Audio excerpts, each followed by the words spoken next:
ישראל מדינה דמוקרטית. More from the Middle East now, where Israeli airstrikes and artillery fire pounded southern Lebanon, killing at least 8 people. This comes after Israel intercepted rockets launched from across the border. The attacks mark a sharp escalation in hostilities, threatening a fragile truce that ended last year's deadly war between Israel and Hezbollah. Lebanon's health ministry confirmed fatalities in Tyre, a coastal city hit in a second wave of Israeli strikes. Another attack in Quelle wounded 4. Lebanese Prime Minister Nawaf Salam warned that Israel's military operations risk plunging Lebanon into a new war. Israel's military said it was targeting Hezbollah positions in response to ongoing rocket fire. Strikes were also reported in Zibquin, southeast of Tyre. Regional leaders are calling for urgent diplomatic intervention to prevent further escalation. We are joined by Professor Rohan Gunaratne, Middle East Affairs expert located in Singapore, for more on this discussion. Professor Gunaratne, thank you very much for joining us. I want to come first of all with this escalation. How do you think it's going to impact this already fragile situation between Lebanon and Israel? The Lebanese government has stated that they still do not know who fired those rockets into Israel. The Lebanese Hezbollah itself has denied firing those rockets. But what is important to know is that 3 rockets were fired successfully into Israel, and the Israelis intercepted those rockets. 2 other rockets fell into Lebanese territory. Israel's strategy is deterrence. Israel has conducted 2 waves of attacks against southern Lebanon and eastern Lebanon and dismantled Lebanese Hezbollah infrastructure, their launch sites and their other capabilities. So as long as the Lebanese government does not dismantle the non-state armed groups, it could be Lebanese Hezbollah, it could be the Palestinian groups that are currently operating in Lebanon. Lebanon faces a risk of attack from Israel. What is important is for the new leadership of Lebanon to seize this opportunity of American assistance to rebuild the Lebanese military, to dismantle Hezbollah and other groups. If that can be done, Lebanon will be a safe country for Lebanese citizens and others who work and live in Lebanon to exist in Lebanon. Otherwise, IDF will attack. IDF strategy is one of overwhelming deterrence, and that's what we have seen in the last 24 hours.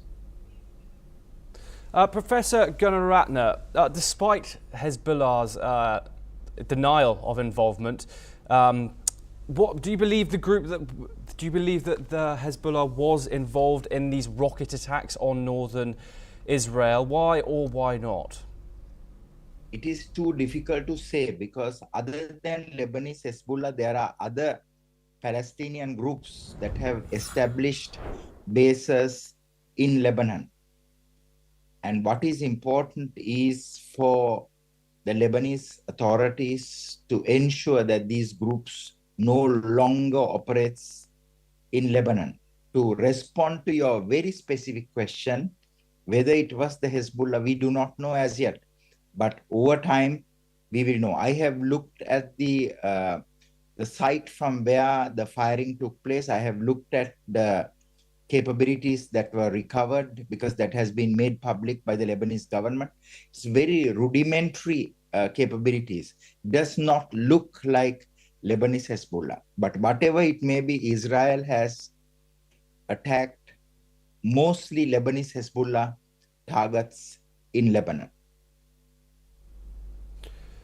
Professor Gunaratne, Israel has framed these strikes as a response to these attacks on Metula. Retaliatory action is effective for the dynamics of Hezbollah and Israel in ensuring security, or do you think it does risk a further escalation? Certainly it risks, but one must understand Israel is a very small country with a small population. And strategy is always to establish if Israel will apply overwhelming, send a very clear message. Do not attack us. You have our retaliation. And that is what Israel has done. Lebanese Hezbollah has also issued a statement saying that they haven't done it, but they have also justified that they must maintain their capabilities. Because there's a move now within Lebanon where political leaders are saying that Hezbollah should dismantle and disarm and the Lebanese military to take control of Lebanon.